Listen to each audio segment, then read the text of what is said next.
Bonjour, chers amis du Carrefour. J'espère que vous allez bien. Bon matin. Je salue les enfants. Bonjour, les enfants. J'espère que vous passez une belle journée, que le retour à l'école se passe bien aussi avec les premières semaines d'école.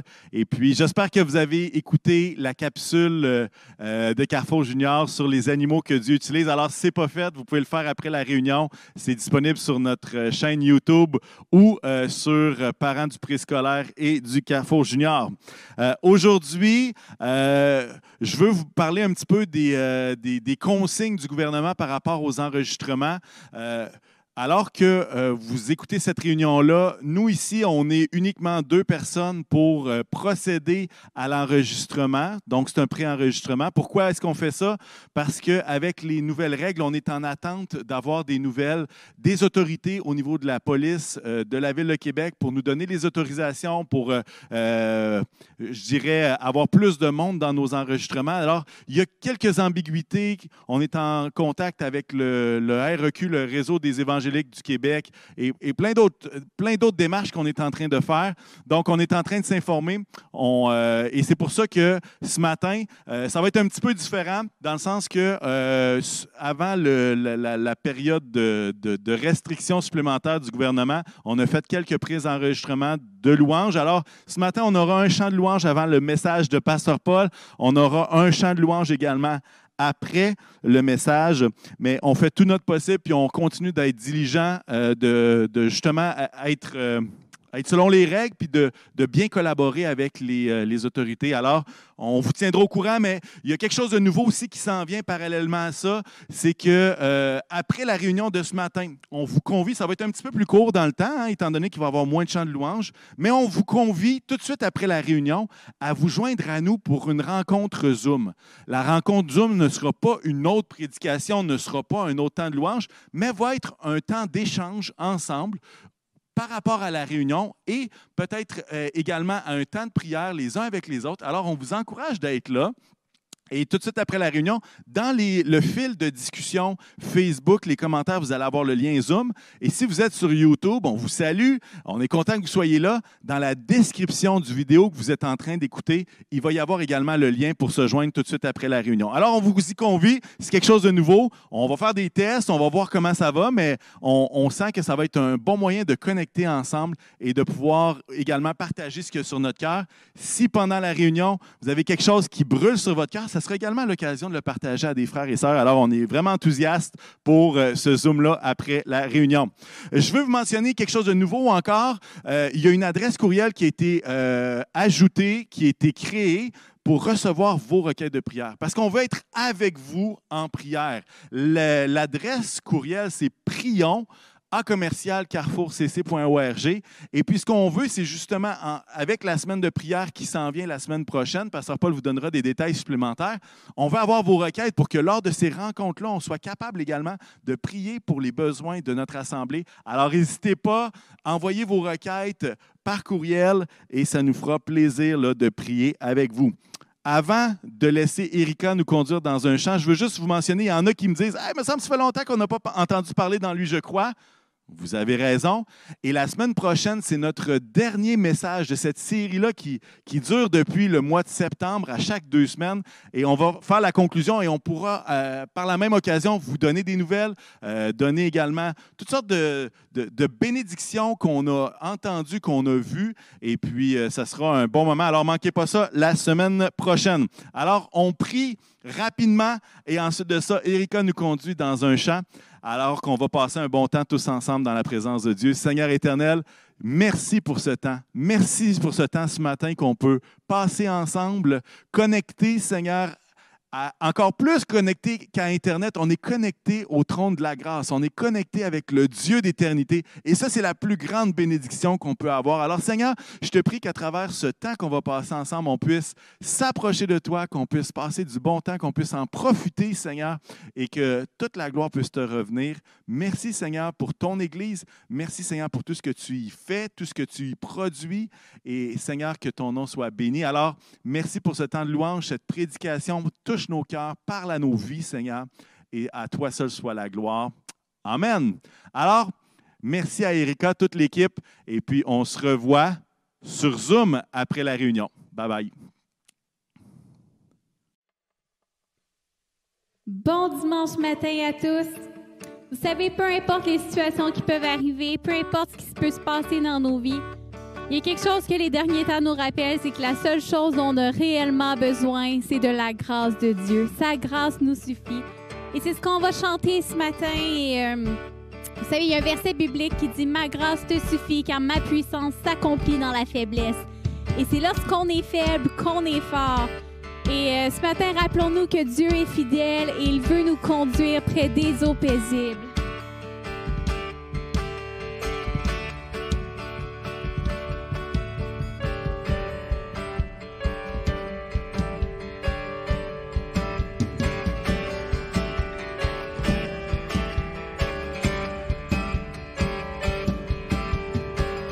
Combien tu es fidèle, ô Dieu.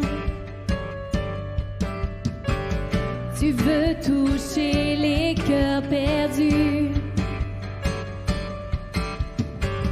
Tu veux nous diriger près des eaux paisibles. Et rien ne peut nous séparer. Souviens-toi de ton peuple. N'oublie pas tes enfants. N'oublie pas ta promesse, ô Dieu. Ta grâce nous suffit. Ta grâce nous suffit. Ta grâce nous suffit. Seigneur, ta grâce nous suffit. Ta grâce nous suffit. Ta grâce nous suffit. Ta grâce nous suffit. Seigneur, par ton amour et ta justice. Par ton amour et ta justice. Le faible conduira le fort. Tu nous conduis dans un champ de ton salut. Et tout ton peuple te chantera. Souviens-toi de ton peuple. N'oublie pas tes enfants. N'oublie pas ta promesse, ô Dieu. Ta grâce nous suffit. Ta grâce nous suffit. Ta grâce nous suffit. Seigneur, ta grâce nous suffit. Ta grâce nous suffit. Ta grâce nous suffit. Seigneur, chantons encore une fois combien tu es fidèle. Combien tu es fidèle, ô Dieu. Tu veux toucher les cœurs perdus. Tu veux toucher les cœurs perdus. Tu veux nous diriger près des eaux paisibles. Et rien ne peut nous séparer. Souviens-toi de ton peuple. N'oublie pas tes enfants. N'oublie pas ta promesse, ô Dieu. Ta grâce nous suffit. Ta grâce nous suffit. Ta grâce nous suffit. Seigneur, ta grâce nous suffit, elle descend. Ta grâce nous suffit, elle descend jusqu'à nous. Ta grâce nous suffit. Seigneur, ta grâce nous suffit, ton amour nous remplit. Nous suffit, ton amour nous remplit. Ta grâce nous suffit, Seigneur, Seigneur.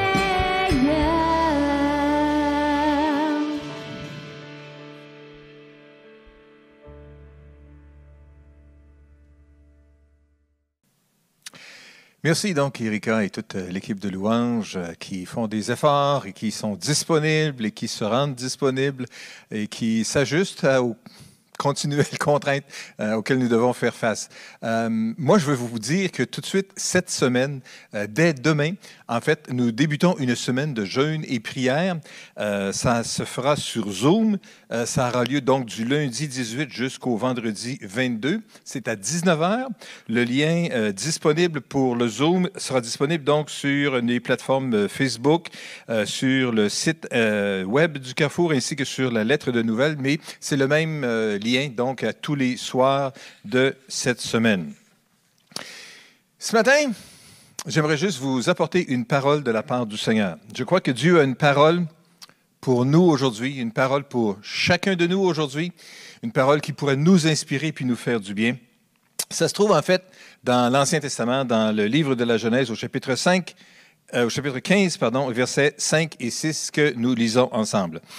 Puis Dieu le fit sortir de sa tente et lui dit, « Contemple le ciel et compte les étoiles si tu en es capable. » Et il ajouta, « Tes descendants seront aussi nombreux qu'elles. » Abraham fit confiance à l'Éternel et à cause de cela, l'Éternel le déclara juste. Dieu fait sortir Abraham de sa tente et lui parle. Il lui parle justement de contempler le ciel. Et c'est ça le titre du message dans le fond. Et je crois que qu'est-ce qui est la parole de Dieu pour vous et pour moi aujourd'hui, c'est « Contemple le ciel ». Comme Dieu a parlé à Abraham, il veut nous parler à nous aujourd'hui. Et quand on contemple le ciel, on parle du soir, on se rappelle que dans les conditions actuelles avec le couvre-feu, on ne peut pas sortir dans la rue pour aller voir le ciel, mais on peut sortir en dehors de la maison et lever les yeux vers le ciel. Ça, c'est encore permis jusqu'à maintenant, si on reste sur notre terrain. Donc, lorsqu'on lève les yeux vers les étoiles, qu'est-ce qu'on va voir? Ben, on va voir un spectacle beau, quelque chose de beau, quelque chose qui est grand. Hein? On voit la beauté du spectacle, c'est certain. Mais au-delà de cela, on est aussi, lorsqu'on s'arrête et qu'on contemple pendant un bon moment, saisi par un sens de l'immensité de l'affaire, de la grandeur de l'univers. On réalise à quel point on est si petit dans un si grand univers. Ça remet les choses en perspective de façon tellement naturelle. On se voit tellement comme le centre de l'univers. Hein? Les enfants sont des grands spécialistes là-dedans. Pour eux autres, c'est eux qui sont le centre de l'activité à la maison et le centre des communications et le centre des besoins et le centre des désirs et le centre de tout ce qui a besoin d'être dit et d'être fait. Mais lorsqu'on vieillit, d'habitude, on comprend qu'on n'est pas finalement seul dans l'univers. En fait, lorsqu'on contemple le ciel, on réalise tellement à quel point on est si tout petit à l'intérieur d'un si grand univers. Ça peut nous inspirer également aussi à voir plus loin, à voir au-delà de cela. En fait, Dieu voulait nourrir, inspirer la foi d'Abraham en rapport avec la promesse. Et je pense que Dieu veut le faire pour chacun de nous aujourd'hui aussi. En levant nos yeux, en contemplant ce qui se passe dans le ciel, on peut aussi être inspiré, avoir confiance en nouveau en Dieu. Ça peut servir à nourrir notre foi. Ça peut servir à nous construire, à nous édifier, alors que nous cherchons à croire en lui et à croître dans notre foi, dans notre confiance en Dieu. Nous pouvons découvrir certainement aussi qu'il y a de la place pour agrandir encore l'espace de ce côté-là. Dimanche dernier, pasteur Jean-Frédéric nous a parlé justement que c'est en contemplant la beauté du caractère de Dieu qu'on découvre le désir de s'approcher de lui. En découvrant de plus en plus qui il est, on a de plus en plus le désir de s'approcher de lui parce qu'on reconnaît sa bonté, on reconnaît sa patience, on reconnaît sa douceur, on reconnaît, etc., tout ce qu'il peut faire pour nous. Alors Dieu donc dit à Abraham ici, contemple le ciel. Regarde. Faisons juste un retour ensemble maintenant sur les circonstances qui ont amené Abraham à vivre ce moment-là intense avec Dieu, ce moment d'inspiration avec le Seigneur. Dans les passages précédents, dans les chapitres précédents du livre de la Genèse, nous voyons au chapitre 12 de Genèse que Dieu appelle Abraham. Hein, c'est la question de l'appel d'Abraham. Dieu lui dit, va, quitte ton pays, quitte ta famille, quitte la maison de ton père. Et puis verset 12, je donnerai ce pays à ta descendance. Dieu lui dit donc, Quitte ce qui était là avant et conduis-toi vers moi, suis mes instructions et je vais te donner un pays, je vais te donner une descendance, etc., etc. C'est un peu la même chose. Hein. Dieu nous adresse un appel aussi de quitter notre vieille vie passée, de faire un trait sur ce qu'est notre vie, ce qu'était notre vie avant de connaître Jésus comme notre sauveur de personnel. Donc, c'est de venir à lui, puis après ça, commencer à marcher avec lui en route vers une terre promise, en route vers une promesse glorieuse que Dieu pourrait nous faire. Donc, Abraham reçoit cet appel-là. Il part, il obéit. Nous voyons qu'un peu plus loin, dans le chapitre 12, il fait une escapade en Égypte. En fait, il a vécu des difficultés dans le pays là où il s'installait. Il y a eu une famine, il y a eu des besoins qui étaient là, puis que les besoins ne pouvaient pas être comblés, les besoins fondamentaux, élémentaires. Donc, c'est en allant en Égypte où est-ce qu'il y avait plus d'abondance, semble-t-il. Finalement, a rencontré les difficultés-là et est revenu dans le pays. Et dans le chapitre 13, nous voyons qu'Abraham s'installe dans Canaan. Là, il y a aussi l'épisode où est-ce que Abraham est là, et puis il y a son neveu Lot qui est avec lui, et puis Abraham est riche, il y a beaucoup de troupeaux, il y a beaucoup de bergers, et puis Lot est riche, il y a beaucoup de troupeaux, beaucoup de bergers, puis là, à un moment donné, trop de monde, dans peu de place, la chicane pogne un peu, la dispute vient entre les bergers de l'un et les bergers de l'autre, etc. Finalement, Abraham dit, écoute Lot, voici... La terre est grande, hein? Si tu veux, tu choisis quelle place que tu vas. Si tu vas de ce côté-là, moi, je vais par là. Et la Bible nous dit que Lot, lui, il a regardé, il a vu la plaine qui avait plein de végétation qui était là, qui s'était bien développée. Ça semblait être idéal. Il a choisi donc ce qui était le meilleur pour lui à ses yeux, la plaine du Jourdain.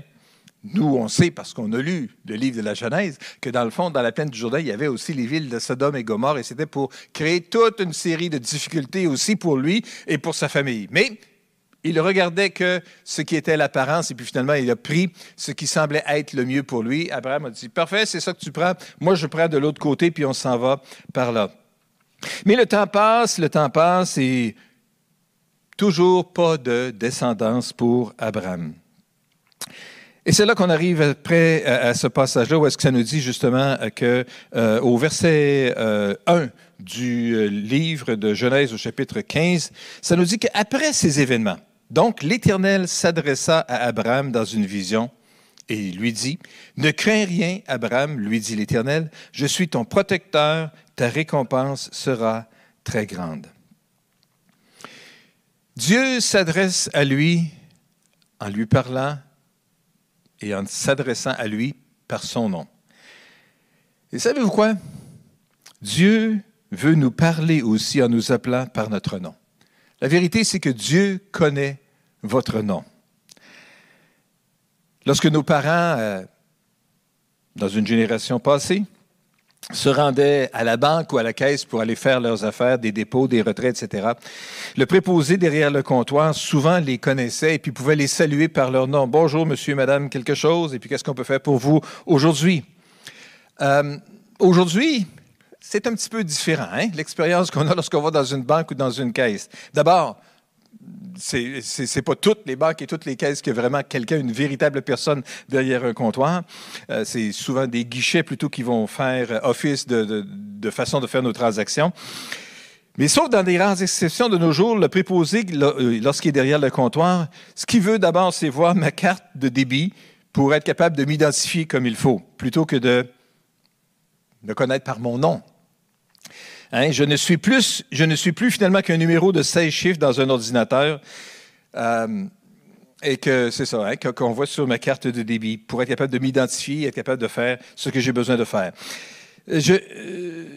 Mais aussi incroyable qu'on puisse le réaliser, pourtant Dieu qui connaît tout l'univers connaît aussi mon nom et il se préoccupe également de mes besoins.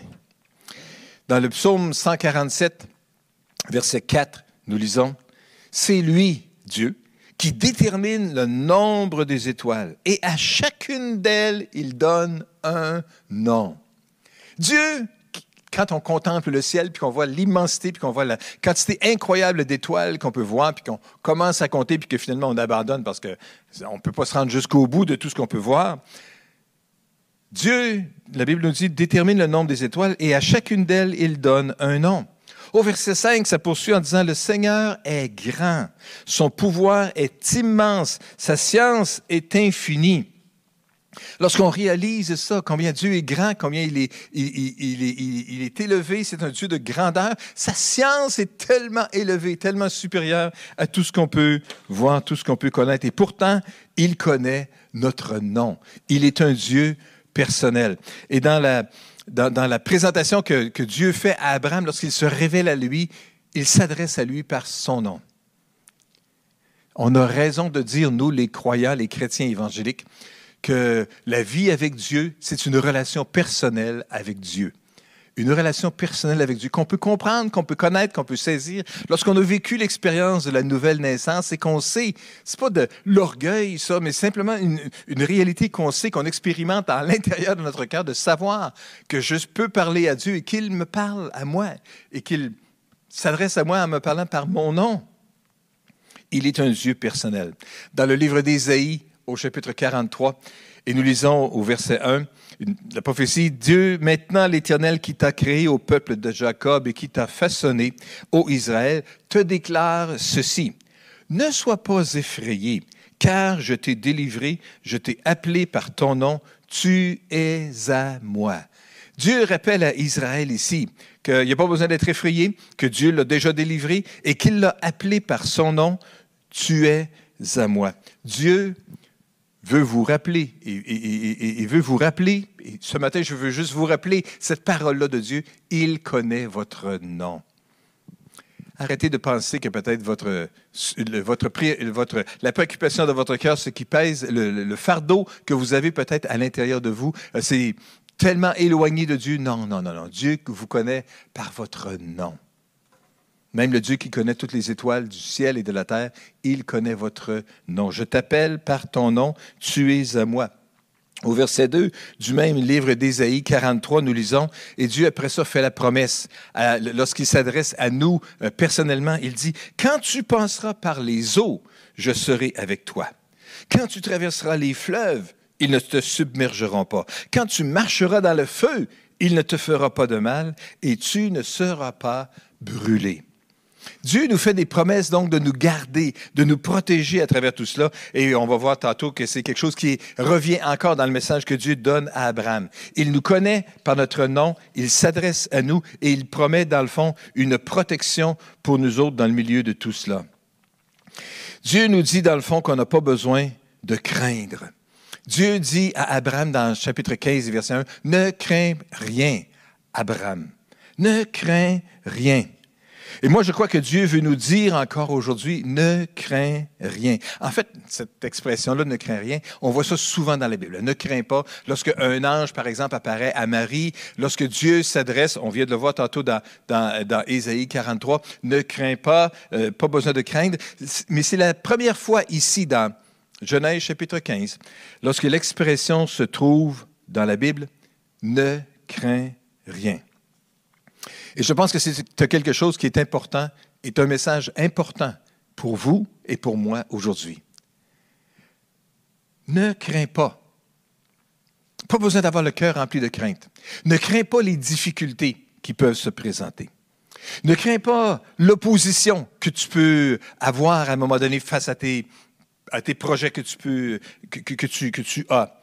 Ne crains pas les défis financiers. Ne crains rien. Ne crains pas les mensonges des menteurs. Ne crains pas les faux enseignements. Ne crains pas les distractions qui pourraient te détourner du chemin que tu devrais suivre. Ne crains pas de manquer ton coup. Ne crains pas de te planter. Ne crains pas de manquer de ressources. Ne crains pas de manquer de sagesse. Ne crains pas de manquer d'aide. Ne crains pas de te tromper si ça arrive. Ne te crains pas de tomber, parce qu'il y aura quelqu'un pour te relever. Ne crains pas de te relever après être tombé. Il y aura quelqu'un pour te pardonner. Ne crains pas de marcher encore plus loin, parce que la route n'est pas terminée. Ne crains pas de parler. Ne crains pas de t'engager. Ne crains pas de prendre position. Ne crains pas de perdre des amis. Ne crains pas le climat hostile qui nous entoure aujourd'hui. Ne crains pas le discours populaire qui est tenu par les gens, qui peut peut-être s'opposer à celui de l'Évangile. Ne crains pas les réseaux sociaux. Ne crains pas les réactions sur les réseaux sociaux. Ne crains rien. Dieu disait ça à Abraham bien avant l'existence de tout cela, mais pourtant, c'est tellement quelque chose de réel pour nous aujourd'hui. Dieu veut nous dire aussi, ne crains rien. Ne crains pas les qu'en dira-t-on. Ne crains pas les conversations de taverne. Ne crains pas les discours des gérants d'estrade, ceux qui sont les Joe connaissants, qui savent tout ce qui devrait être fait, ce qui devrait être dit et qui ne sont pas capables de lever le petit doigt pour rien faire. Pas besoin de craindre tous ces gens-là. Ne crains pas les moqueurs. Ne crains pas pour ta santé. Ne crains pas pour ta famille. Ne crains pas pour ton emploi. Ne crains pas pour l'avenir. Ne crains pas. Avez-vous compris ce matin? Dieu ne veut pas qu'on craigne quoi que ce soit, parce qu'il nous promet d'être avec nous. Dieu parle à Paul, l'apôtre, lorsqu'il est à Corinthe une nuit. Nous voyons cela dans le chapitre 18, versets 9 et 10. Une nuit, le Seigneur lui-même parla à Paul dans une vision et dit, « N'aie pas peur, lui dit-il. Parle et ne te tais point.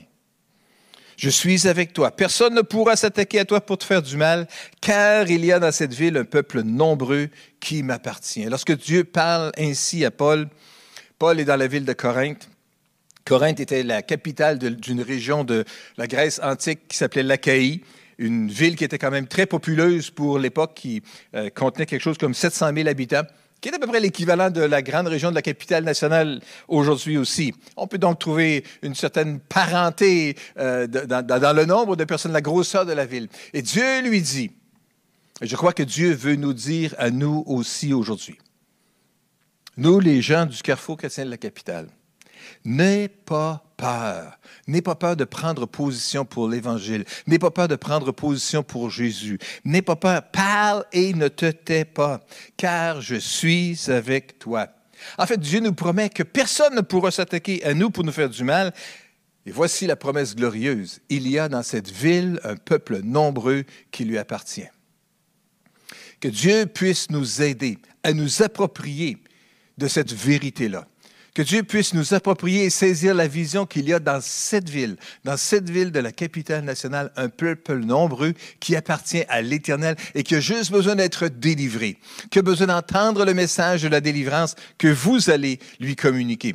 À travers un échange que vous allez avoir dans un team, en voyant un voisin ou en partageant avec quelqu'un. Ouais, lorsque vous allez être capable de voir votre voisin dehors et lui parler sans faire un regroupement et un attroupement et une arrestation après cela. Non, ce n'est pas ça qu'on veut du tout. Mais un jour, nous allons être capables de nous sortir de cette situation de pandémie et on va revenir à des relations beaucoup plus normales les uns avec les autres. Et ainsi, on sera capable de poursuivre la mission que Dieu nous donne, celle d'atteindre notre ville pour l'Évangile. Et je pense que le message dans le milieu de tout cela, pour chacun de nous, mes amis, c'est pas besoin d'avoir peur. Pas besoin d'avoir peur de se planter. Pas besoin d'avoir peur de manquer de ceci, de cela, parce que Dieu sera avec nous. Dans le milieu de cette ville-là, il y a donc des ressources extraordinaires, un peuple nombreux qui appartient à Dieu, que Dieu veut toucher, que Dieu veut sauver, que Dieu veut transformer et qui seront aussi des témoins merveilleux de la puissance de l'Évangile après qu'on leur aura communiqué cette vérité-là. Que Dieu puisse nous venir en aide pour être capable de voir cette promesse merveilleuse de Dieu se réaliser dans notre vie. Dieu dit donc à Abraham, « Ne crains rien, Abraham. » Et puis après ça, Dieu lui dit qu'il est son protecteur. Dieu veut nous rappeler qu'il est notre protecteur, qu'il est notre récompense. Dieu dit dans Genèse chapitre 15, verset 1, « Je suis ton protecteur, ta récompense sera très grande. » Le remède de Dieu à la crainte d'Abraham, c'était de lui rappeler qui il est. Il est le grand « Je suis ». Il est le grand protecteur. Il est celui qui est la récompense même grande que Dieu veut lui donner. Dieu lui a donné 2 raisons pour retrouver le courage dont il avait besoin après toutes ces expériences-là dans sa vie, Abraham. Il lui promet de le défendre et deuxièmement, il lui promet que sa récompense sera très grande. Et savez-vous quoi? Dans nos craintes, Dieu veut nous rassurer exactement de la même chose. Si vous avez des craintes encore ce matin, je veux juste que vous sachiez qu'il y aura quelqu'un qui est à quelque part dans les cieux et qui est tout-puissant et qui est capable de vous protéger et qu'il vous connaît par votre nom. Et il connaît votre situation réelle que vous vivez aussi. Dieu sera votre protecteur. Lorsque vous craignez ce qui est devant, rappelez-vous que Dieu sera avec vous à travers les mauvais temps et qu'il vous a promis de grandes bénédictions. La protection et la provision. Protéger et pourvoir aux besoins. C'est ce qu'on recherche dans le fond, d'être protégé, d'être en sécurité quelque part et d'avoir tout ce dont on a besoin. On recherche ça. Et dans le fond, les politiciens sont prêts à nous promettre ça aussi. Et ils vont nous promettre de la paix, ils vont nous promettre de la protection, ils vont nous promettre de la sécurité, la loi et l'ordre, et puis ils vont nous promettre toutes sortes de promesses d'avoir plein de subventions et de choses dont nous avons besoin. Mais gloire à Dieu, ce qu'il nous promet, c'est ce qui est vrai. La protection et la provision. C'est ce qu'on cherche, c'est ce que les gens nous promettent, mais pourtant c'est ça que Dieu, lui, nous promet. Et lui est un Dieu qui va être capable d'accomplir et de réaliser ses promesses. Mais dans tout cela, après que Dieu lui dit « Ne crains pas, Abraham, je suis ton protecteur et je suis celui qui va te garder, je vais te pourvoir à tous tes besoins. » Après ça, Abraham ouvre son cœur et commence à parler. Il expose son besoin. Abraham répondit dans chapitre 15, verset 2, « Éternel Dieu, que me donnerais-tu? Parce que je n'ai pas d'enfant. » Et c'est Eliezer de Damas qui héritera tous mes biens. Eliezer de Damas étant un des principaux serviteurs d'Abraham. Abraham ouvre son cœur. Savez-vous, une des leçons de base qu'on a besoin d'apprendre dans l'école de la foi, dans le fond, c'est que la volonté de Dieu s'accomplira à sa façon et en son temps. Rappelez-vous de ça. La volonté de Dieu s'accomplira à sa façon et en son temps. C'est bon, c'est essentiel pour nous de partager nos préoccupations à Dieu et de lui dire comment on se sent.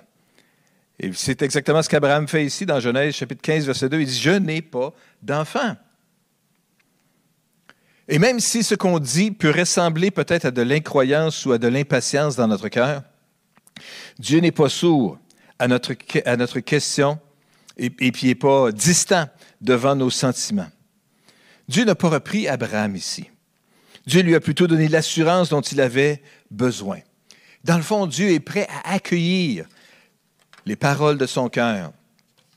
Dans le premier livre de Pierre, au chapitre 5 et au verset 7, nous lisons « Déchargez-vous sur lui de tous vos soucis, car il prend soin de vous. » C'est le même concept ici.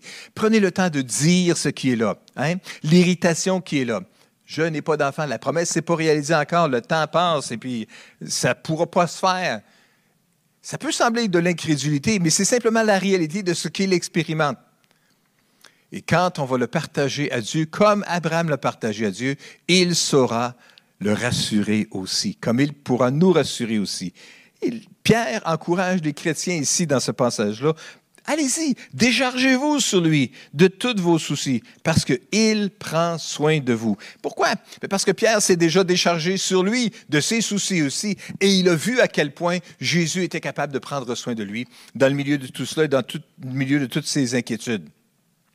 Et ça me ramène à notre semaine de jeûne et prière. Je veux juste prendre ce moment-là encore une fois pour vous rappeler que dès demain, on va débuter cette période de jeûne et prière où nous sommes tous encouragés à prendre un moment à part pour être avec Dieu, selon nos capacités, selon notre horaire, selon notre disponibilité, mais en faisant aussi de la place dans notre vie pour cette situation-là, prendre le temps de présenter notre besoin à Dieu. Déchargeons-nous ensemble de nos préoccupations personnelles, de nos préoccupations comme assemblée, en demandant à Dieu sa direction, sa sagesse, sa protection, etc. Il y a différents thèmes qui vont se développer tout au long de la semaine. Et puis, je veux juste vous encourager à être là. C'est à 19h, tous les soirs, sur Zoom que ça va se passer. Et puis, ensemble, comme Église, comme Assemblée, on pourra prier ensemble. Et on va présenter nos besoins à Dieu, comme Abraham le faisait. Il dit donc à Dieu au verset 2, « J'ai pas d'enfant, Dieu. » Et puis au verset 3, il poursuit en disant « Tu ne m'as pas donné de descendance, poursuit-il, et c'est un serviteur attaché à mon service qui sera mon héritier. » Verset 4, « Alors l'Éternel lui parle en ces termes, « Non, Cet homme-là ne sera pas ton héritier. C'est celui qui naîtra de toi qui héritera de toi. » Alors Dieu lui répond et lui dit, non, ce n'est pas ce que tu es en train de penser, ce n'est pas ce que tu crains qui va se réaliser, c'est autre chose qui va se réaliser dans ta vie et tu le verras bien un bon jour, mon Abraham. Et puis c'est là qu'on arrive à ce passage-là, qui est celui que nous avons vu au tout début et qui est la parole de l'Éternel pour vous et pour moi aujourd'hui. Contemple le ciel. D'abord, Dieu le fait sortir de sa tente, puis il lui dit, contemple le ciel, compte les étoiles si tu en es capable. Puis il ajouta, tes descendants seront aussi nombreux qu'elles. Abraham a fait confiance à l'Éternel et à cause de cela, l'Éternel le déclara juste. Tes descendants seront aussi nombreux qu'elles. Tu n'es pas capable d'en venir à bout, d'être capable de compter tout ça, mon Abraham, mais c'est trop nombreux. La bénédiction sera trop grande pour que tu puisses l'imaginer. Mais pour l'instant, prends juste 1, 2, 3, 4 bonnes respirations dehors. Prends le temps de bien regarder cela, d'être saisi par la grandeur de ça, de voir qu'il y a tellement plus de ressources que celles que tu peux voir et que tu peux toucher avec tes mains, que Dieu peut mettre à ta disposition aussi. Les bénédictions de Dieu vont dépasser même nos imaginations. Et je crois que ça pourrait être la même chose pour chacun d'entre nous aussi. Et savez-vous quoi? Cette sorte de foi-là, cette sorte de confiance-là en Dieu, c'est exactement ça que Dieu recherche. C'est la première fois, la première référence dans la Bible où est-ce que il est fait référence, dans le fond, à la foi d'Abraham. Abraham fit confiance à l'Éternel. Ce passage-là ici, Abraham a fait confiance à Dieu et à cause de cela, Dieu l'a déclaré juste. Ça, il y a plusieurs théologiens qui voient ça comme le Jean 3,16 de l'Ancien Testament. C'est un passage qui est cité à 3 occasions dans le Nouveau Testament, dans Galates 3,6, dans Romains 4,3 et dans Jacques 2,23. Ça nous parle que Abraham a fait confiance en Dieu. Le Jean 3,16, vous le savez, c'est « Dieu a tant aimé le monde qu'il a donné son Fils unique, afin que quiconque croit en lui ne périsse pas, mais qu'il ait la vie éternelle. » C'est la même chose ici. Abraham a fait confiance à l'Éternel en dépit de ses carences, en dépit des limites, en dépit des longueurs qui s'étiraient et des impossibilités qui étaient devant lui. Mais à cause de cela, l'Éternel le déclara juste. Il y a 3 mots-clés dans tout ça ici. Faire confiance. Dieu le déclara juste. Faire confiance à Dieu, c'est notre part. Et lorsqu'on fait confiance, Dieu va nous déclarer, faire une affirmation solennelle, quelque chose sur lequel on pourra compter et sur lequel on pourra s'appuyer. Et la déclaration, c'est que nous serons justes, justifiés. Pas parce qu'on est parfait, pas parce qu'on va avoir tout fait accompli, mais juste parce que Dieu, le souverain de l'univers, est capable, lui, de déclarer juste, de nous pardonner. La réponse à la crainte d'Abraham, c'était la présence de Dieu. Je suis avec toi. La réponse aux préoccupations d'Abraham concernant son héritier, c'était la promesse de Dieu, je ferai. Voici ce que je ferai dans l'avenir. Alors nous avons besoin, mes amis, de contempler le ciel. Dans le milieu de notre situation, dans le milieu de nos limitations, dans le milieu de notre tourment, dans le milieu des carences ou des difficultés particulières peut-être que nous expérimentons dans nos vies, on a besoin de contempler le ciel. Alors je veux juste vous encourager de contempler le ciel. Peut-être physiquement ou peut-être même spirituellement, si on veut juste nous en aller dans un lieu à part. Sors de ta maison, puis lève les yeux. Va-t'en dans ton lieu secret et regarde ton Père qui est là dans le secret. Et tu vas découvrir la grandeur et la puissance de Dieu. Va, contemplons le ciel. Nous en avons besoin pour être capables de survivre en attendant la réalisation de la promesse. Nous en avons besoin pour nourrir la confiance, la foi dans la promesse, être capable de visualiser l'ampleur de ce qui pourrait se réaliser d'une façon extraordinaire et être rempli d'une confiance surnaturelle en dépit du fait qu'on ne voit pas encore l'évidence de ça, mais on le sait que ça va se réaliser. Dieu veut nous amener à ce niveau-là de confiance à travers l'expérience que nous vivrons si on contemple le ciel. Levons les yeux vers le ciel. Levons les yeux vers le ciel pour nous sortir des limites du quotidien dans lequel nous sommes, pour être capable de regarder, de se projeter plus loin. Parce que dans le fond, là, on s'en va tous plus loin. On va tous vivre autre chose que ce que nous vivons maintenant, ça c'est sûr. Le temps va continuer à faire son temps, son œuvre, puis on est tous en route vers un au-delà. On n'y pense pas toujours. On n'y pense pas tout le temps. En fait, on n'y pense pas suffisamment non plus.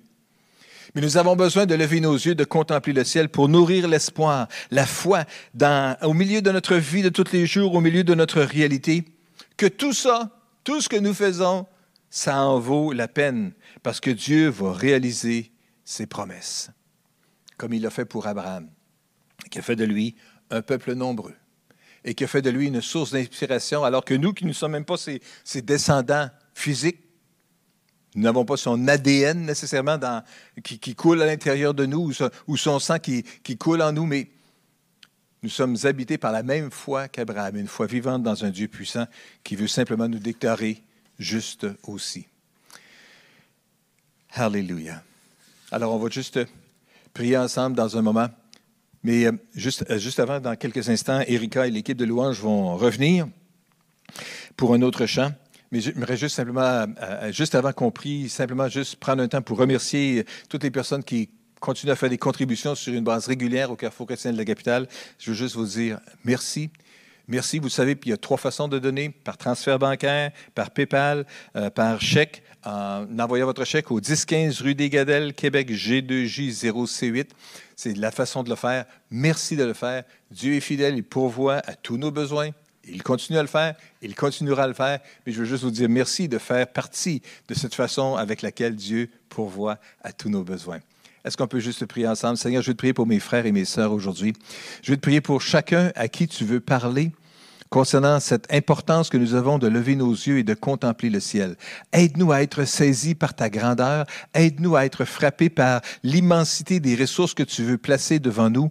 Nous te donnerons à toi seul la gloire, Seigneur. Lorsque tu vas réaliser toutes les promesses dans nos vies, nous reconnaîtrons que ce n'est pas par notre force ni par notre puissance, mais c'est par l'action de ton esprit dans nos cœurs et dans nos vies que tout cela se réalisera. Nous te remercions, notre Père, au nom puissant de Jésus. Amen. Et amen. Alors, Erika et l'équipe de louange, on va louer Dieu ensemble maintenant.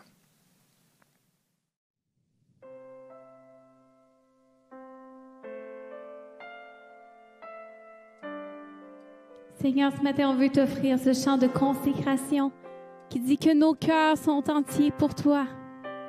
On veut te donner toute la place qui te revient.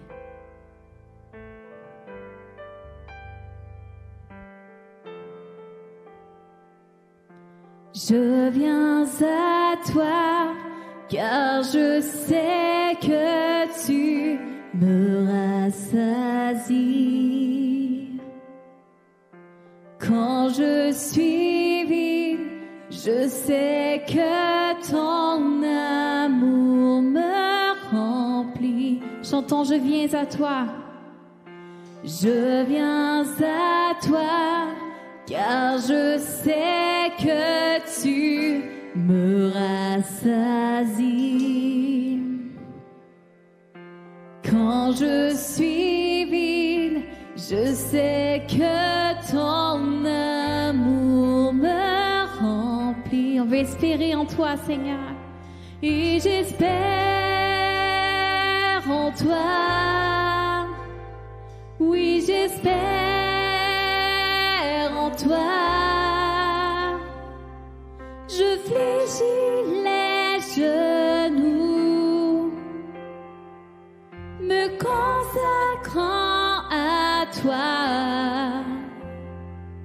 Jésus, mon cœur est tout entier pour toi. Je fléchis les genoux, je fléchis les genoux,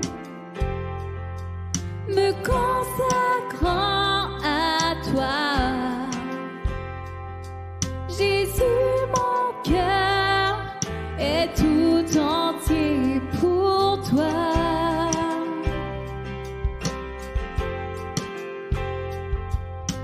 Brisé, je viens à toi, car tes bras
non, je viens à toi car je sais que tu me rassasies. Je viens à toi car je sais que tu me rassasies. Goûtons à son amour.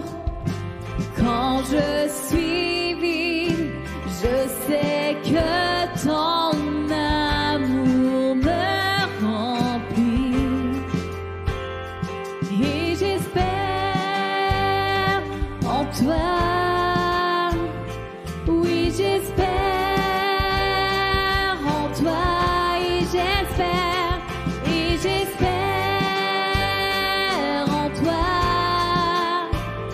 Oui, j'espère. Chantons, j'espère en toi. Oui, j'espère en toi. Oui, j'espère en toi. Et j'espère en toi. Oui, j'espère en toi. Je fléchis les genoux, me consacrant à toi. Jésus, mon cœur est tout entier pour toi.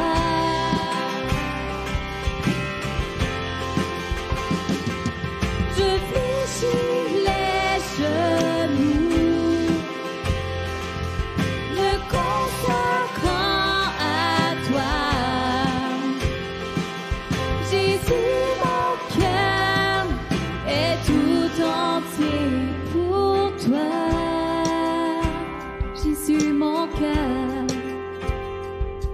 Jésus, mon cœur est tout entier pour toi.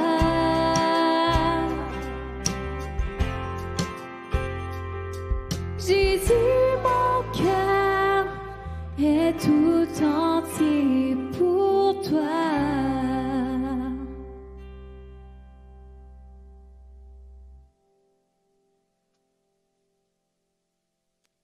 Bonne semaine à tous.